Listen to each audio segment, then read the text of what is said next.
Hello दोस्तों। तो कैसे हैं आप लोग? आशा करते हैं कि आप लोग अच्छे होंगे और अपनी पढ़ाई बहुत अच्छे से कर रहे होंगे। तो मैंने यहाँ पे लगभग कभी कभी किसी किसी वीडियो में 50, किसी वीडियो में 100, किसी वीडियो में 200 क्वेश्चन करवाया हूँ। और आज आप लोगों के लिए मैं यहाँ से मतलब साइंस के फिजिक्स पार्ट से आप लोग देख रहे होंगे कि मतलब फिजिक्स पार्ट से, फिजिक्स जो पार्ट होता है वहाँ से मैंने लगभग 100 क्वेश्चनों को उठाया है। और यहाँ पे साइंस के सवाल होंगे। और तो इसी इसी के साथ आज के इस क्लास का शुभारंभ करते हुए मैं एक चीज़ करना चाहूँगा कि पहले आप लोग चैनल को सब्सक्राइब कर लीजिए।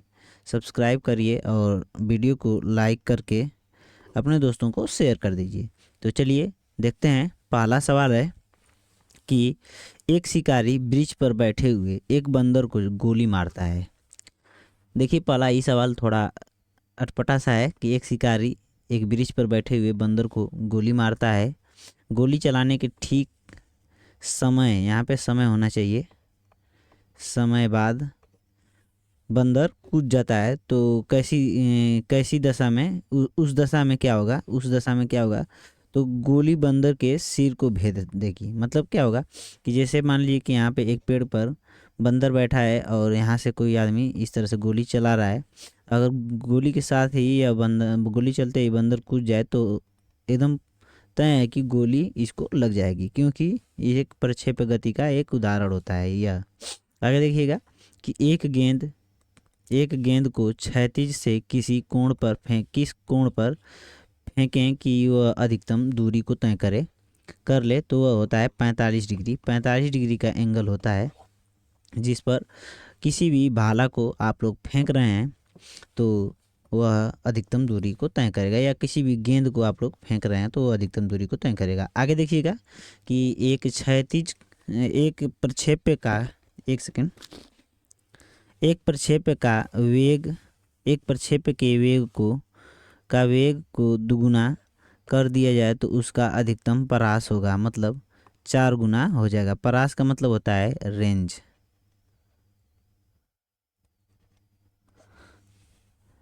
आगे देखिएगा कि प्रक्षेप्य का पथ होता है, तो प्रक्षेप्य का पथ होता है परवलयाकार। परवलयाकार का मतलब ऐसे होता है, इस तरह से अंडे नुमा जैसे होता है। इस तरह से मान लीजिए कि हम लोग जैसे छक्का मारते हैं तो इस तरह से जाता है और ऐसे गिर जाता है, इस तरह से जाता है, इस तरह से ऊपर से ऐसे गिर जाता है। तो इसी को हम लोग परवलयाकार बोलते हैं। इस तरह से जाएगा, इस तरह से एक एक जगह से जाएगा और एक जगह गिर जाएगा। मान लीजिए कि हम एक सेकंड बनाते हैं। यहाँ से मान लीजिए कि इस पॉइंट से उठाए और इस पॉइंट पर गिर गए, तो इसी को हम लोग परवलयाकार गति बोलते हैं। यहाँ से उठाए और यहाँ पर गिर गए, तो इसको हम लोग परवलयाकार गति बोलते हैं। इस वाली गति को याद रखिएगा। आगे देखिएगा कि यदि एक लड़का समान रफ्तार से चल रहा है और ट्रेन में बैठा हुआ है तो एक गेंद को हवा में फेंकता है तो क्या होगा? तो वह गेंद उसके हाथ में ही गिरेगी, क्योंकि वह लड़का जो है समान रफ्तार से चल रही ट्रेन के साथ में बैठा हुआ है। जब आप किसी भी वस्तु के साथ गति में होंगे तो आपकी शरीर भी उसके साथ गति में होगी, यह आपने पढ़ा होगा। आगे देखिएगा कि प्रोजेक्टाइल मोशन का उदाहरण होता है। प्रोजेक्टाइल मोशन मतलब होता है प्रक्षेप्य गति। प्रक्षेप्य गति का उदाहरण होता है फेंकी हुई गेंद। जैसे मान लीजिए कि यहाँ पे एक फील्ड है और यहाँ पे कोई खेल रहा है, खिलाड़ी है, तो यहाँ से इस तरह फेंक रहा है, तो ये वाला जो गति होती है, इस तरह से जो गति होती है उसको हम लोग प्रक्षेप्य गति बोलते हैं। आगे देखिएगा, अगला सवाल है कि यांत्रिक लाभ, भार और आयास एक दूसरे से संबंधित होते हैं। तो यांत्रिक लाभ जो होता है, यांत्रिक लाभ बराबर होता है भार बटे आयास। क्या होता है?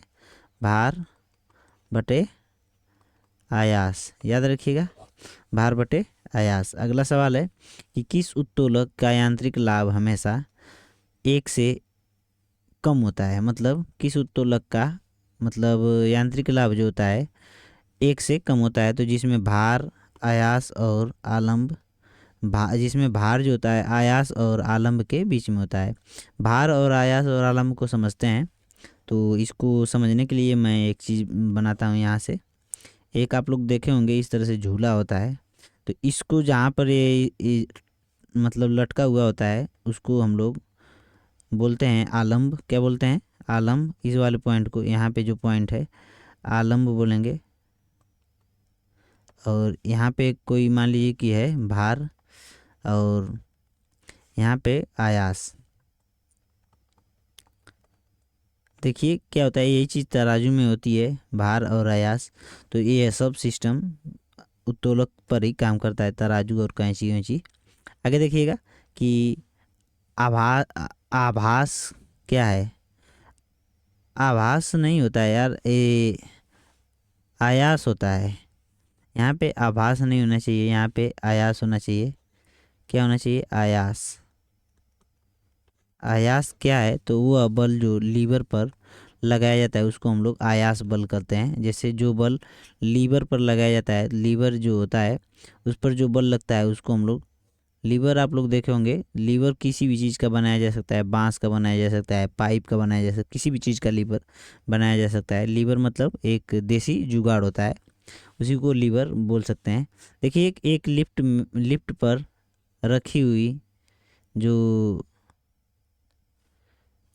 कौन सी टाइपिंग किया है यार, लिफ्ट पर बैठा व्यक्ति अनुभव करेगा।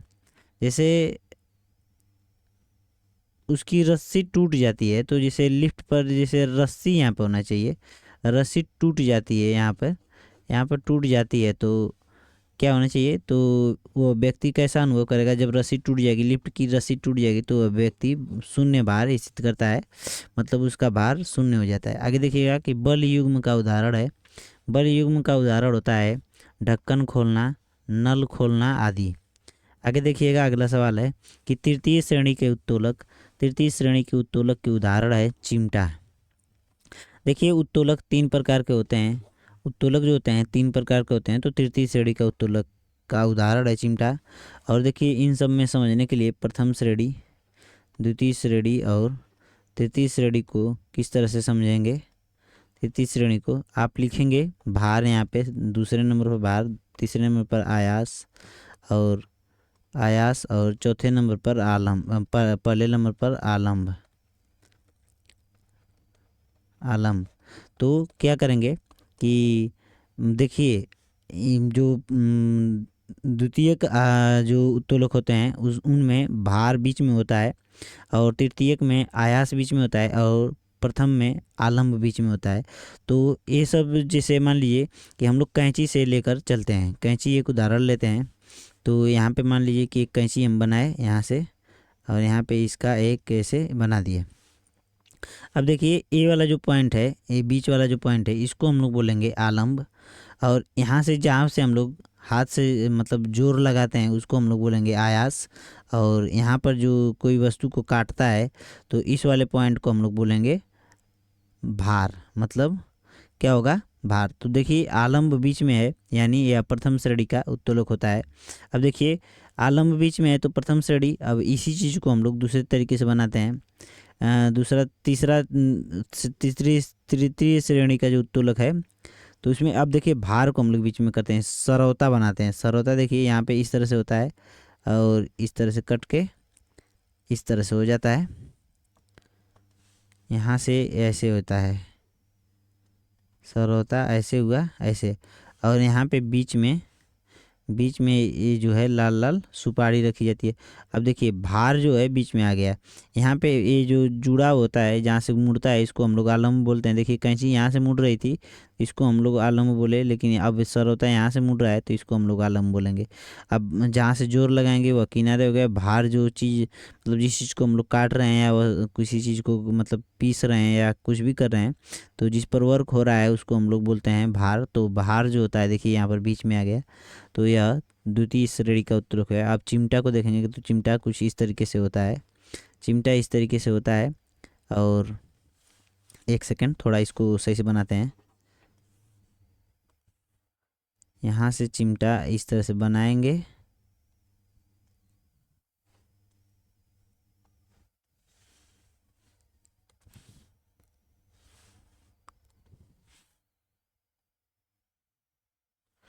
देखिए चिमटा इस तरीके का होता है, चिमटा इस तरीके से फैला हुआ होता है। और इसमें क्या होता है, इसमें हम लोग बीच में पकड़ते हैं, यहाँ से यहाँ पर बीच में पकड़ते हैं और यहाँ पर हम लोग हाथों से जोर लगाते हैं दोनों साइड, तो क्या होता है कि यह इधर से फैल जाता है और यहाँ से देखिए मुड़ता है। तो जब हम लोग आयास बीच में लगाते हैं, आयास बीच में करते हैं, तो यह होता है तृतीय श्रेणी का उत्तोलक। आगे देखिएगा कि 13 नंबर का सवाल है कि गोल वस्तु को खींचने से बेहतर होता है कि उसे लुढ़का कर लाया जाए।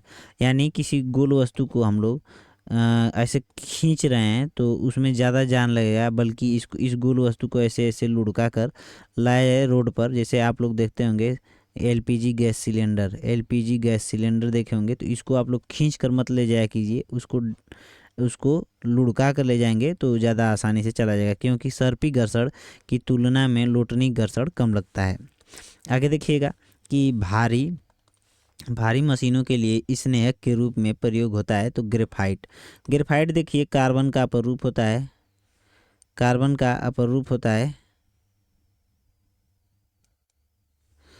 कार्बन का अपर रूप होता है और कार्बन के अपर रूपों में आता है कौन चीज, हीरा और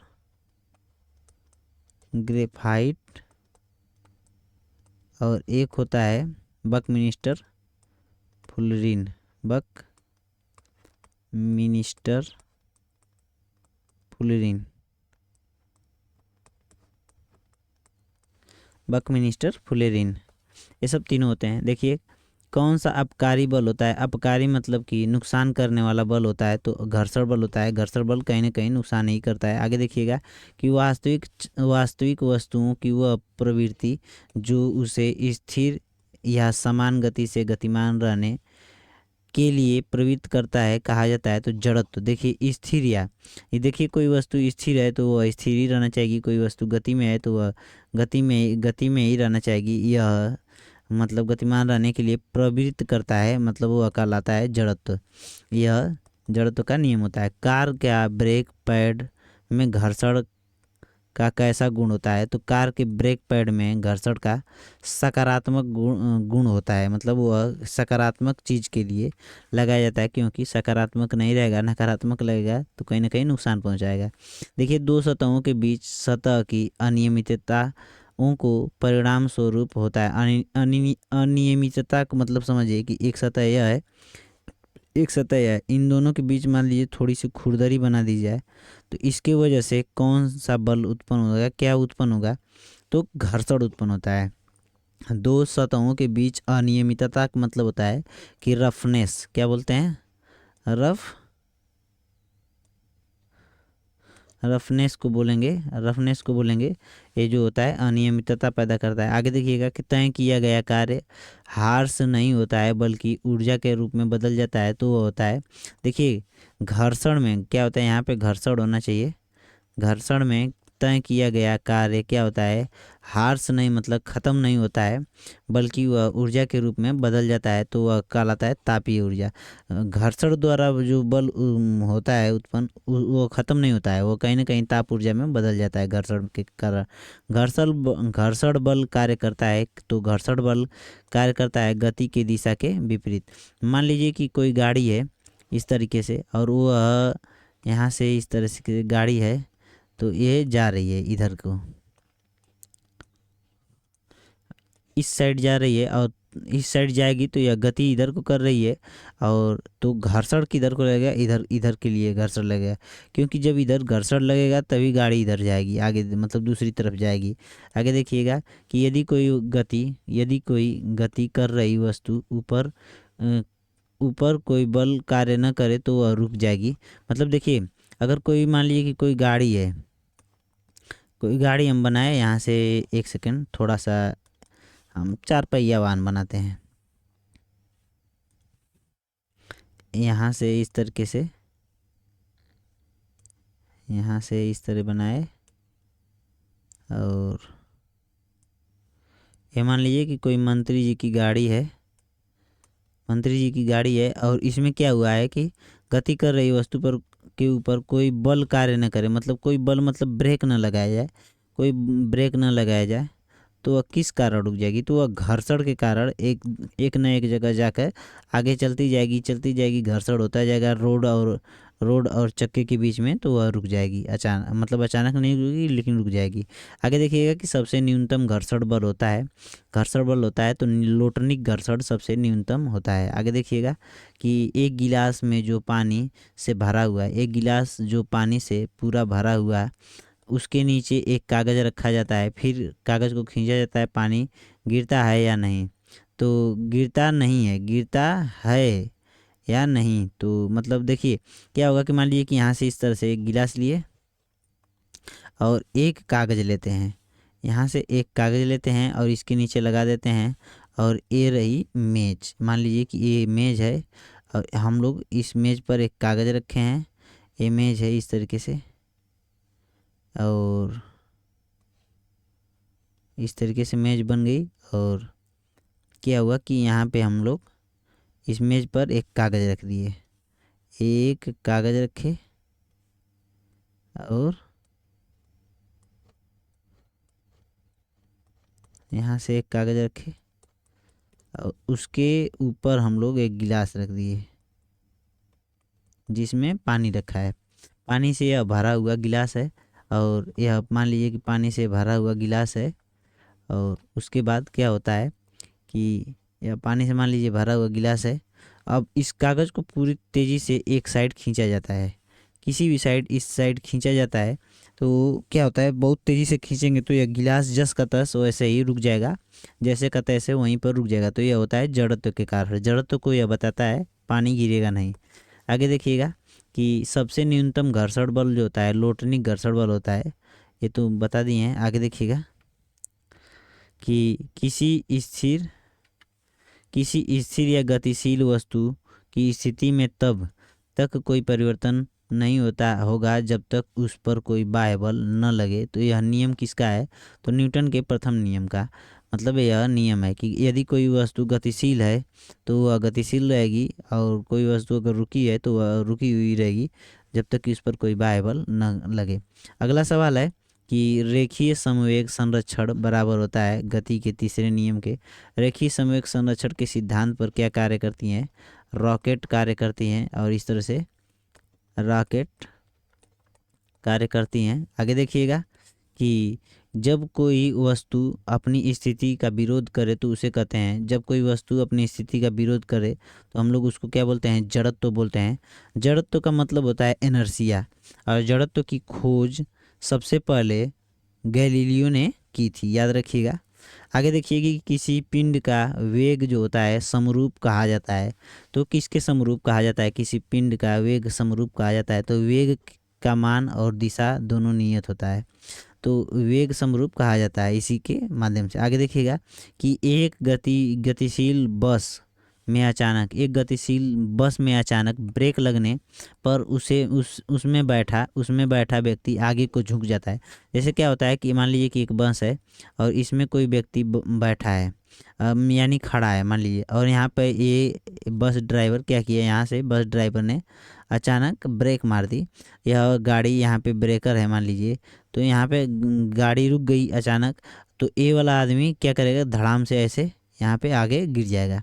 तो यही बोला है, झुक जाता है और मतलब गिरने लगता है। आप लोग अनुभव भी किए होंगे तो इस चीज़ को, तो यह गति के प्रथम नियम के अनुसार होता है। आगे देखिएगा कि बल का मात्रक क्या होता है, तो बल का मात्रक होता है न्यूटन, और बल का सूत्र होता है F बराबर ma, यानी फोर्स बराबर मास यानी और एक्सेलरेशन या होता है, और इस मास को हम लोग बोलते हैं द्रव्यमान, और इसको हम लोग ए को बोलते हैं त्वरण। याद रखिएगा कि ये सब पूछ देता है, पूछता भी है, यही सब ज़्यादा पूछता है। न्यूटन के गति के प्रथम नियम से किसकी परिभाषा मिलती है, तो न्यूटन के गति के प्रथम नियम से परिभाषा मिलती है, बल की परिभाषा मिलती है। न्यूटन का कौन सा नियम जड़त्व की व्याख्या करता है, न्यूटन का प्रथम नियम जड़त्व की व्याख्या करता है। याद रखिएगा कि वस्तु का जड़त्व किस पर निर्भर करता है, तो वस्तु का जड़त्व द्रव्यमान पर निर्भर करता है। आगे देखिएगा कि कोई वस्तु अधिक भारी हो जाती है, कहाँ पर हो जाती है, तो निर्वात में। देखिए कि पानी में जाएगी तो वह हल्की हो जाएगी, वायु में जाएगी तो मान लीजिए सामान्य रहेगी, लेकिन जब वो निर्वात में जाएगी तो भारी हो जाएगी।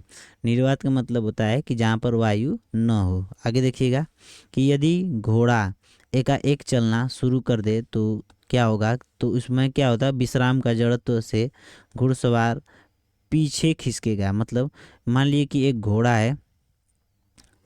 है और ऐसे एक घोड़ा, मान लीजिए घोड़ा बन रहा है, क्या बन रहा है, एक सेकेंड इसको मिटाते हैं, घोड़ा बनाते हैं। और एक घोड़ा बनाए, एक घोड़ा बनाए और यहाँ पे एक घुड़सवार बना दिए, और इस पर यह इसकी लगाम पकड़ के खड़ा है, बैठा है, मतलब खड़ा है या बैठा है, कुछ भी है। जब ये अचानक चलेगा तो ये आदमी पीछे गिर जाएगा, यही चीज़ है, इसी पीछे खिसक जाएगा। इसी को बोल रहा है कि मतलब क्या होता है, विश्राम के जड़त्व के कारण यह जो होता है घोड़ा आगे चलता है तो आदमी पीछे खिसक जाता है। आगे देखिएगा कि यदि किसी वस्तु के को ऊपर 90 डिग्री, 90 डिग्री यहाँ पे डिग्री होना चाहिए, यहाँ पे क्या होना चाहिए, 90 डिग्री, 90 डिग्री पर फेंका जाता है तो उसका गुरुत्वीय त्वरण क्या होगा। तो यदि गेंद की गति की विपरीत दिशा में, गेंद की गति की विपरीत दिशा में होगा, मतलब जो त्वरण होगा गेंद की गति की विपरीत दिशा में होगा। आगे देखिएगा कि जब क्रिकेटर कैच लेता है, जब क्रिकेटर कैच लेता पकड़ता है तो वह अपना हाथ पीछे क्यों घूमता है, तो दूरी बढ़ाने से गेंद का संवेग का आवेग कम करने के लिए जो होता है बल कम लगता है। जैसे क्या होता है कि जब यहाँ से कोई गेंद आ रही है और यहाँ पे क्रिकेटर कोई खड़ा है, यहाँ पे क्रिकेटर कोई खड़ा है, जब इसको गेंद आती है पकड़ाती है तो यह थोड़ा सा हाथ पीछे इस तरह से खींच लेता है, या इधर इस हाथ से पकड़ा है तो इधर को ऐसे खींच लेगा घुमा के। तो क्या होता है कि दूरी बढ़ने के साथ साथ क्या होता है कि इस पर जो आवेग का बल जो होता है कम लगता है, संवेग का आवेग कम लगता है। आगे देखिएगा कि बल आघूर्ण का मात्रक क्या होता है, बल आघूर्ण का मात्रक जो होता है न्यूटन मीटर होता है, बल आघूर्ण का मात्रक जो होता है न्यूटन मीटर होता है। आगे देखिएगा कि 1 किलोग्राम राशि का वजन होता है, 1 किलोग्राम राशि का वजन होता है 9.8 न्यूटन। याद रखिएगा, ये सब पूछता है। न्यूटन के गति के प्रथम नियम को कहते हैं जड़त्व का नियम। आगे देखिएगा, जड़त्व के नियम को इनर्शिया भी बोलते हैं। एक लिफ्ट में किसी व्यक्ति का स्पष्ट भार वास्तविक भार से कम होता है कब, जब लिफ्ट नीचे की ओर त्वरित होती है तब। आगे देखिएगा कि भौतिक तुला का कार्य क्या है, तो भौतिक तुला जो है समानांतर बल के नियम पर कार्य करता है। याद रखिएगा कि भौतिक तुला समानांतर बल के नियम पर कार्य करता है। यदि किसी चल वस्तु पर लगने वाली सभी बलों का योग शून्य हो तो वस्तु क्या होगी, सतत चलती रहेगी। मान लीजिए कि कोई वस्तु चल रही है और उस पर सभी लगने वाले बल जो हैं, जैसे घर्षण बल, अन्य बल जो होते हैं वो सब शून्य हो जाएं, तो क्या घर्षण बल ही मान लीजिए शून्य हो जाए तो वो रुकेगी ही नहीं, उस पर ब्रेक अप्लाई करेंगे फिर भी नहीं रुकेगी। आगे देखिएगा कि क्रायोजेनिक इंजन जो होते हैं वो कहाँ यूज होते हैं, तो रॉकेट जो होता है वहाँ पे रॉकेट प्रौद्योगिकी में क्रायोजेनिक इंजन प्रयोग होते हैं। आगे देखिएगा कि किसने कहा था कि यदि पिंड विराम में है तो वह विराम में ही रहेगा और तथा तब तक उस पर कोई बाह्य बल न कार्य करे, जब तक उस पर कोई बाह्य बल न कार्य करे। जैसे कोई मतलब वैज्ञानिक यही थे न्यूटन जी ने कहा था कि यदि कोई वस्तु विराम में है तो वह विराम में ही रहेगी और चल रही है तो चलती ही रहेगी। आगे देखिएगा कि बंदूक का धक्का किसका उदाहरण है, बंदूक का धक्का देना किसका उदाहरण है, तो संवेग संरक्षण का उदाहरण है। क्योंकि बंदूक से मान लीजिए कि यह गोली इस तरह से गोली है और जब बंदूक से निकलती है तो उसको पीछे की तरफ धक्का देती है, यह तो आगे जाती है लेकिन यह इसको पीछे की धक्का देती है। आगे देखिएगा कि बल को मापा जाता है, तो किसके द्वारा बल को मापा जा सकता है, तो स्प्रिंग तुला का प्रयोग करके। आगे देखिएगा कि जब बंदूक चलाई जाती है तो वह धक्का देती है, यह किस नियम के अंतर्गत होता है, तो तृतीय नियम के अंतर्गत होता है। नाव का पीछे जाना और बंदूक चलने पर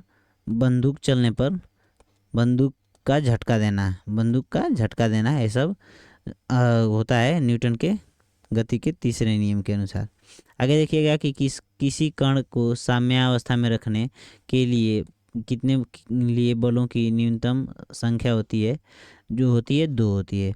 साम्य अवस्था में रखने के लिए ससंजक बोल रहा हूँ, एक तरफ से खींचना एक तरफ से नहीं खींचना, जिससे दोनों ओर जब बराबर हो जाता है तो उसको हम लोग साम्य अवस्था बोलते हैं। आगे देखिएगा कि जड़त्व का नियम किसके द्वारा प्रतिपादित किया गया था। तो जड़त्व का नियम जो था वो न्यूटन के अनुसार प्रतिपादित किया गया था। अगर अगला सवाल है कि चलती लिफ्ट में व्यक्ति का वजन क्या असर होगा। चलती हुई लिफ्ट में व्यक्ति का वजन मतलब बदलेगा नहीं। याद रखिएगा, एक व्यक्ति लिफ्ट के अंदर वजन मापने पर खड़ा है और लिफ्ट ऊपर की तरफ तेजी से चलना शुरू कर दे तो क्या होगा, पैमाने में अधिक वजन दिखाएगा। जैसे क्या होगा कि जब त्वरण के साथ ऊपर जाएगी तो भार जो होता है बढ़ जाता है। याद रखिएगा कि मेज पर रखी हुई पुस्तक का उदाहरण है जड़त्व का उदाहरण। मेज पर रखी हुई जो पुस्तकें होती हैं वो अपने जब तक कि उस पर कोई बल न कार्य करे वो एक स्थान से दूसरे स्थान तक नहीं जा सकती हैं। तो इसका एक ही उदाहरण है कि जड़त्व। अगला सवाल है कि दीवार की तरफ गेंद को फेंका जाता है और फिर गेंद वापस आती है, आ जाती है। यह नियम कौन सा है। तो गति का मतलब न्यूटन के गति का तीसरा नियम है। आगे देखिएगा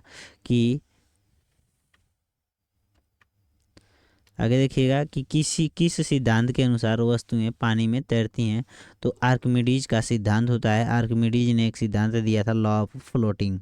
आगे देखिएगा कि मेटल डिटेक्टर जिससे होकर हवाई अड्डे पर लोग गुजरते हैं उनके द्वारा संचालित होता है। तो फैराडे नियम के द्वारा। जैसे आप लोग देखे होंगे इस तरह से दरवाज़ा होता है और इसमें से लोग अपना कपड़ा बैग सब लेकर एक ही दरवाजे से एयरपोर्ट और मेट्रो स्टेशन पर ऐसा लगा होता है, जिससे क्या होता है एक डंडे नुमा लिए होते हैं, आगे पीछे घुमा घुमा कर लोगों को चेक करते हैं। आगे देखिएगा कि कौन सा वस्तु का आंतरिक गुण होता है। वो वस्तु का आंतरिक गुण होता है क्या होता है, वस्तु का आंतरिक गुण होता है जड़त्व। आगे देखिएगा कि बल का समीकरण जो है F बराबर होता है यम ए, F बराबर यम ए। आगे देखिएगा अगला सवाल है, द्रव्यमान यम की कोई वस्तु v वेग से गतिमान है तो समवेग क्या होगा। समवेग बराबर होता है एम भी और p बराबर एम भी होगा। और तो इसको याद रखिएगा। समापन रेखा को पार करने के बाद भी धावक दौड़ता है क्योंकि उसके अंदर गति का जड़त्व होता है। गति के जड़त्व के कारण ही वह आगे दौड़ता रहता है, क्योंकि उसको दौड़ने का तो शौक है नहीं, क्योंकि वो अपनी दौड़ पूरी कर चुका है। किसके प्रभाव से वस्तु की स्थिति और गति को रोका या बदला जा सकता है। तो बल के द्वारा हम किसी वस्तु की स्थिति गति और उसको बदला जा सकता है, मतलब हर एक चीज़ को बदला जा सकता है बल लगा के। आगे देखिएगा कि बल का मात्रक होता है जो सीजीएस प्रणाली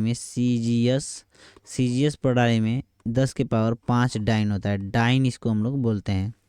आगे देखिएगा कि कौन सी राशि स्थान बदलने के साथ नहीं बदलती है। तो वह होती है द्रव्यमान को आप लोग चंद्रमा पर भी किसी भी वस्तु का द्रव्यमान कभी नहीं बदलेगा। याद रखिएगा कि अगला सवाल है कि लंबी कूद से पहले खिलाड़ी दौड़ते हैं क्योंकि वह गति का जड़त्व प्राप्त करना चाहते हैं। अगला सवाल है कि जब तक किसी पिंड पर असंतुलित बल लागू किया जाता है तब तक चाल नहीं बदलती है। क्या होती है, बदलती रहती है। जैसे असंतुलित बल लागू किया जाएगा तब तक उसकी चाल तो बदलती ही रहेगी। आगे देखिएगा कि एक सेल के विस्फोट के बाद कोई खोई हुई अलग अलग दिशाओं में उड़ जाते हैं। इस स्थिति में संरक्षित होता है तो समवेग संरक्षित होता है। आगे देखिएगा कि स्थिर वस्तु पर कौन सा बल लगता है। तो भार बल या जड़त्व बल भी बोल सकते हैं। याद रखिएगा कि 10 के पावर। अगला सवाल है कि 10 न्यूटन और 5 न्यूटन के एक वस्तु पर एक ही दिशा में लगाए जाने वाले बल हैं। तो इनकी कुल गणना क्या होगी। तो दोनों को जोड़ देंगे, 10 और 5 को जोड़ने के बाद होता है 10 5 15 न्यूटन। आगे देखिएगा कि एक 400 किलोग्राम की वस्तु को समवेग की गणना करें जब इसका प्रतिचालन का वेग जो होता है 2.5 मीटर पर सेकेंड। तो हम लोग क्या करेंगे कि इसका गुणा कर देंगे और यह आ जाएगा। आगे देखिएगा कि प्रकृति में अकेले नहीं होता है, तो प्रकृति में हमेशा अकेले नहीं होता है, अकेले नहीं होता है तो अकेले नहीं होता है बल। याद रखिएगा कि जब किसी प्रतिरोध बल यानी एफ की विपरीत दिशा में लगाया जाता है तो दो दिशाओं के बीच लगने वाले जो कोण होते हैं वह कितने डिग्री का होता है, तो 180 डिग्री का कोण बनता है। अगला सवाल है, देखिए नॉन स्टॉप मैं चल रहा हूँ। अगर आप लोगों को वीडियो पल्ले पड़े, और पल्ले नहीं, पल्ले तो पढ़ ही रही होगी, इतना कठिन भी तो है नहीं, पल्ले तो पढ़ ही रही होगी, बहुत अच्छे से पढ़ रही होगी। अगर वीडियो अच्छी लगे तो आप लोग क्या करिए कि चैनल को सब्सक्राइब तो ज़रूर कर लीजिए, सब्सक्राइब ज़रूर कर लीजिए और लाइक करके वीडियो को अपने दोस्तों के साथ भेज दीजिए। देखिए अगला सवाल है कि उम, कि 80 किलोग्राम द्रव्यमान 80 किलोग्राम द्रव्यमान वाली एक वस्तु 60 मीटर पर सेकंड के वेग से गतिमान है, तो इसका वेग कितना होगा। तो इन दोनों का गुणा कर देंगे, ये होता है वस्तु और वेग का, द्रव्यमान और वेग का गुणनफल होता है, तो इसको गुणा कर देंगे तो यह प्राप्त हो जाएगा। आगे देखिएगा, ज़्यादा सवाल अब नहीं बचा है, लगभग 100 प्लस सवाल हैं। याद रखिएगा कि 100 प्लस सवाल हैं और इन सबको करके जाना है। आगे देखिएगा कि बहुत ज़्यादा समय भी नहीं लूँगा। 12 किलोग्राम वाला एक वस्तु 4 मीटर पर सेकंड स्क्वायर के त्वरण से गतिमान है, तो उस पर लगने वाला बल क्या होगा, तो 48 न्यूटन होगा। इसका भी हम लोग डायरेक्ट गुणा करके प्राप्त कर सकते हैं। संवेग परिवर्तन की दर को हम लोग क्या बोलते हैं, संवेग परिवर्तन की दर जो होती है बल होती है। आगे देखिएगा कि गति गति का सेकंड समीकरण किन के बीच संबंध बताता है, तो स्थिति और समय के बीच संबंध बताता है। याद रखिएगा कि वस्तु में वायुयान पक्षी की टक्कर से वायुयान की तुलना में पक्षी के द्वारा कितना अनुभव होगा, किस बल का अनुभव हो, तो बराबर। जैसे मान लीजिए कि यह होता है थर्ड नियम के अनुसार, न्यूटन के थर्ड नियम, आप मारेंगे तो आपको जितना चोट लगेगी उतना ही। मान लीजिए कोई भैंस है और आप उसको एक थप्पड़ मार रहे हैं, तो क्या होता है कि जितना भी चोट आपको जितना भैंस को लगेगी उतना ही चोट आपको महसूस होगी। याद रखिएगा कि न्यूटन। अगला सवाल है कि न्यूटन की गति के दूसरे नियम का समीकरण क्या होता है। दूसरे नियम का समीकरण होता है एफ बराबर एम ए। याद होता है या तो याद कर लीजिए। आगे देखिएगा कि न्यूटन के तीसरे नियम के अनुसार बल की प्रतिक्रिया क्या होती है न्यूटन के तीसरे नियम के अनुसार, तो विपरीत दिशा में अलग अलग वस्तुओं पर कार्य करता है। तीसरा नियम क्या होता है, तीसरे नियम के अनुसार क्या होता है कि जितना हम लोग बल लगाएंगे, मान लीजिए जितना आउटपुट देंगे, अगर 5 इधर से दे रहे हैं तो 5 इधर से भी लौटा देगा। याद रखिएगा 5 इधर से भी लौटा देगा। अगला सवाल है कि पत्थरों पर चलते समय व्यक्ति लोग क्यों झुकते हैं। पहाड़ों और पत्थरों पर चलते समय अपनी स्थिरता बनाने के, ऐसे मान लीजिए पहाड़ है तो यह व्यक्ति मान लीजिए चढ़ रहा है तो इस तरह से टाइट होकर नहीं चढ़ पाएगा, यहाँ से ऐसे इसको झुकना पड़ेगा। ऐसे जो झुक के चलते हैं तो वो ज़्यादा मतलब दूर तक निकल जाते हैं। आगे देखिएगा, कार की स्टीयरिंग में शामिल होता है बलों का युग्म जो विपरीत दिशा में उसको घुमाने का कार्य करता है। जैसे क्या होता है कि एक चक्का इधर एक चक्का इधर और यहाँ से इस तरह से जोड़ दिया जाता है, या स्टीयरिंग होती है इस तरह से, तो हम लोग इसको घुमाते हैं इधर, तो यह भी इधर घूमेगा और ये भी इधर घूमेगा, ना कि यह इधर घूम गया और ये वाला इधर ही घूम गया, ऐसा नहीं होता है। आगे देखिएगा कि एक घूमते हुए पहिया का आरपीएम कैसे जाना जाता है, स्ट्रोबोस्कोप के द्वारा आरपीएम को जाना जाता है। आगे देखिएगा, सॉरी दोस्तों,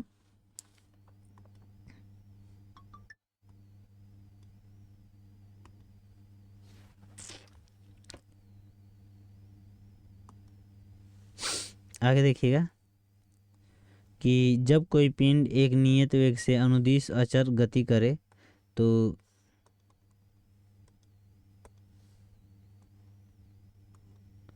कहाँ चला गया यार, इसका आंसर यहाँ पर था।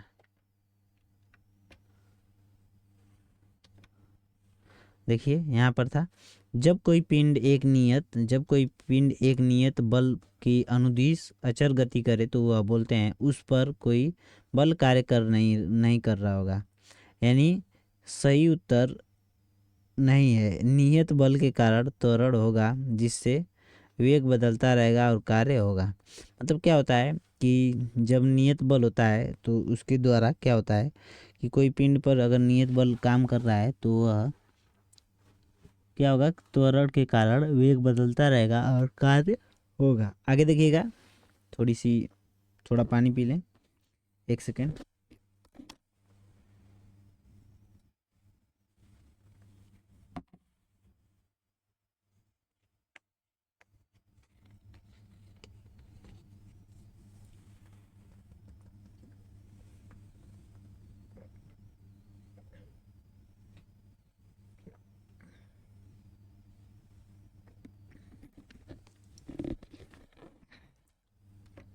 चलिए दोस्तों देखते हैं, जड़त्व आघूर्ण व कोणीय त्वरण का गुणनफल क्या कहलाता है। तो जड़त्व आघूर्ण और कोणीय त्वरण का गुणनफल जो होता है टार्क कहलाता है। याद रखिएगा इस चीज़ को। आगे देखिए कि गोल शैक्षणिक दौड़ में दौड़ा जाता है तो घूर्णन जो होता है दौड़ होता है। ये गलत है यार, ये सवाल ही गलत है, इसको हटाइए। अगला सवाल देखते हैं कि हमारे पास सवालों की तो कमी है नहीं, छोड़िए एक आध सवाल गलत भी टाइप हो जाते हैं तो उसको आप लोग ज़्यादा मतलब जोर मत, इसी तरह से पेपर में भी छोड़ना है। देखिए मैंने इसको कैसे पकड़ लिया कि गलत है, कहीं ना कहीं गलत है, तो इसको हम लोग छोड़ देंगे। आगे देखिएगा कि एक समान वृत्तीय गति में वेग सदिश तथा त्वरण सदिश होते हैं तो एक दूसरे के लंबवत। ये सवाल सही है। आगे देखिएगा कि कोणीय वेग की इकाई होती है तो रेडियन प्रति सेकंड। कोणीय वेग की इकाई होती है रेडियन प्रति सेकंड। याद रखिएगा कि अभिकेंद्र बल सदैव कार्य करता है। अभिकेंद्र बल जो होता है सदैव कार्य करता है किस पर, यह केंद्र की ओर त्रिज्या के अनुदिश। जैसे अभिकेंद्र बल होता है केंद्र की ओर ही इस तरह से कार्य करेगा अंदर की तरफ। अगला सवाल है कि जड़त्व आघूर्ण व कोणीय वेग का गुणनफल। जड़त्व आघूर्ण व कोणीय वेग का गुणनफल क्या कहलाता है, समकोणीय समवेग कहलाता है। आगे देखिएगा कि सामान्यतः पुलियों का प्रयोग दो पुलियों के बीच किस गति को रोकने के लिए किया जाता है तो घूर्णन गति को रोक। पुली नहीं होगा यहाँ पे, की होगा। की का उपयोग मतलब चाबी का उपयोग जो होता है, जैसे जब शाफ्ट होता है तो इस शाफ्ट में इस तरह से लगा होता है, इस तरह से शाफ्ट में लगा होता है। जैसे यहाँ पे पुल्ली है, ये शाफ्ट है, बीच वाला शाफ्ट है, तो इसके बीच में इस तरह से लगा होगा। थोड़ा सा इसको हम बनाकर आप लोग बता देते हैं। इस तरह से लगा होता है, उसमें कस दिया जाता है, इसको मतलब हथौड़ी से ठोक दिया जाता है तो वह घूर्णन गति को रोकने का कार्य करता है। आगे देखिएगा कि एक धावक ट्रैक पर दौड़ते समय मोड़ को बाईं ओर क्यों झुकता है तो अभिकेंद्र बल के कारण। अभिकेंद्र जैसे इस तरह से और इधर से बार बार दौड़ रहा है तो हमेशा इधर को झुकेगा, इधर से झुकता है हमेशा। दौड़ इसी तरह से मतलब होती भी है अक्सर करके। आगे देखिएगा कि कृत्रिम सैटेलाइट के अंदर व्यक्ति भारहीन महसूस करता है। कृत्रिम सैटेलाइट के अंदर व्यक्ति जो होता है भारहीन महसूस करता है क्योंकि पृथ्वी के का आकर्षण बल अभिकेंद्र बल के समान हो जाता है, अभिकेंद्र बल के समान हो जाता है। आगे देखिएगा कि जब जब दूध को प्रबल ढंग से मथा जाता है तो उसमें क्रीम मतलब किसके कारण अलग हो जाती है तो अपकेंद्री बल के कारण अलग हो जाती है। आगे देखिएगा कि सड़क या रेल पटरी पर जो गोलाई में बैंकिंग की जाती है उसको क्यों पैदा करती है तो अभिकेंद्र बल क्या पैदा करती है, अभिकेंद्र बल पैदा जैसे आप लोग देखेंगे कि सड़क इस तरह से मुड़ी होती है और थोड़ी सी इधर वाली जो होगी, ये वाली जो होगी ढलान में होगी, इधर वाली जो होगी थोड़ी सी ऊंचाई पर होगी। इसी तरह से रेलवे भी होता है, इधर की ऊंची होगी इधर की ढलान होगी। आप लोग देखे होंगे, आप लोग अगर प्रयागराज गए होंगे तो वहाँ पे ये सब दिखता है। वहाँ पे जो मुड़ान है, जब गोरखपुर से ट्रेनें जाती हैं प्रयागराज के लिए तो प्रयागराज में घुसने पर ये सब मोड़ आते हैं ऐसे ऐसे। तो मतलब बहुत जगह है, ऐसा नहीं है कि वहीं पर है, हर जगह पर हर स्टेशनों पर होता है। आगे देखिएगा स्टेशनों के आसपास जो टेढ़े मेढ़े जहाँ से घुमाव होती है ट्रेन की, आप मतलब रोड पर भी देख सकते हैं। आगे देखिएगा अगला सवाल है 94 नंबर का कि एक आभासी बल होता है तो एक आभासी बल कौन सा बल होता है, अपकेंद्री बल होता है। अपकेंद्री बल जो होता है उसको हम लोग आभासी बल बोलते हैं। आगे देखिएगा कि 95 नंबर का सवाल है कि अगर पृथ्वी अपनी गति रोक दे तो गुरुत्वाकर्षण बल पर क्या मान होगा तो गुरुत्वाकर्षण बल जो होगा जी का मान क्या होगा, बढ़ जाएगा। याद रखिएगा कि जी का मान अगर पृथ्वी अपनी गति करना रोक दे तो जी का मान बढ़ जाएगा। अगला सवाल है कि सड़क पर चलते हुए बैलगाड़ी के पहिए क्या करते हैं सर, कौन सी गति करते हैं, तो यह सामान्य समांतर और घूर्णन गति करते हैं। याद रखिएगा कि कोणीय संवेग किसके बराबर, कोणीय संवेग किसके बराबर होता है, तो कोणीय संवेग जड़त्व आघूर्ण गुणे यहाँ पे कोणीय वेग के बराबर होता है। याद रखिएगा कि 98 नंबर का सवाल है कि वेग मापी किसको मापता है, वेग मापी किसको मापता है, तो वेग को मापता है, स्पीड को मापता है, स्पीडोमीटर बोलते हैं इसको हम लोग। वेग मापी को स्पीड में घूर्णन गति को मापने का काम करता है। आगे देखिएगा कि 99 नंबर का सवाल है और यहाँ तक हमने लगभग 100 सवालों को कर चुके हैं, 100 सवाल के करीब पहुँच चुके हैं। आगे देखिएगा कि जब एक कार मोड़ पर गोल गोल घूमती है तो एक बल उसके बाहर की तरफ धक्का देता है, तो अपकेंद्री बल होता है।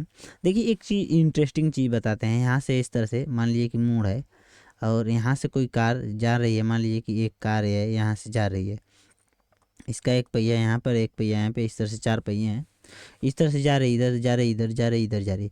अगर इसकी स्पीड ज़्यादा हुई तो इधर फेंकाएगी या इधर फेंकाएगी, इस तरह से आप लोग इसका जवाब दीजिएगा, ए और बी। ए की साइड मतलब फेंकी जाएगी या बी की साइड फेंकी जाएगी, तो मैं इसको बता देता हूँ। और एक सवाल और है, फेंकी तो जाएगी ए की तरफ क्योंकि इसकी स्पीड तेज है, तो यह इधर तो गिर नहीं सकती है। और एक चीज़ है, एक और सवाल है कि जब इस तरह से कोई भी बस या कोई भी कार इस तरह से चल रही है, तो इसमें पूछ रहा है कि जब यह मतलब उलट पुलट होगी, इस गाड़ी की उल्टेगी, तो इसमें सबसे पहले किस नंबर का पहिया मतलब उल्टेगा, 1 नंबर, 2 नंबर, 3 नंबर और 4 नंबर। यानी इन दोनों को एक साथ लेंगे, इन दोनों को एक साथ लेंगे, 1, 2 या 3, 4, मतलब कौन सा पहिया पहले उठेगा अगर गाड़ी इधर को जा रही है। तो यहाँ पे इसमें हम लोग इस चित्र में कंपैरिजन करेंगे और बताएंगे कि मतलब यहाँ से 1 नंबर 2 नंबर एक साथ उठेंगे और इधर को गिरेंगे, या 3 नंबर 4 नंबर एक साथ उठेंगे इधर को गिरेंगे। तो इस चीज़ को आप लोग कमेंट बॉक्स में बताइएगा।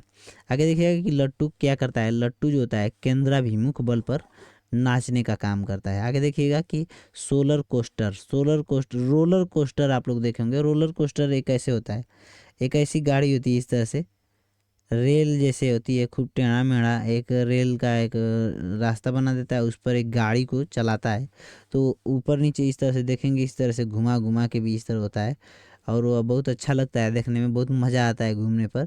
तो वह उस चीज़ पर अगर आप लोग बैठे होंगे तो वह किस चीज़ को करता है, तो वह किस चीज़ के कारण चलता है, अभिकेंद्र बल के कारण, अभिकेंद्र बल का यूज करके वह चलता है। अगला सवाल है 102 नंबर का सवाल है कि जब एक वस्तु एक समान वृत्तीय वेग से उत्पन्न करती है, वृत्तीय वेग को उत्पन्न करती है, तो वह परिवर्तन करती है, कौन सा चीज़ को, दिशा को परिवर्तित कर देती है। अगला सवाल है कि यदि कोई वस्तु वृत्ताकार मार्ग पर घुमाई जाती है तो उस पर किया गया कार्य क्या होगा।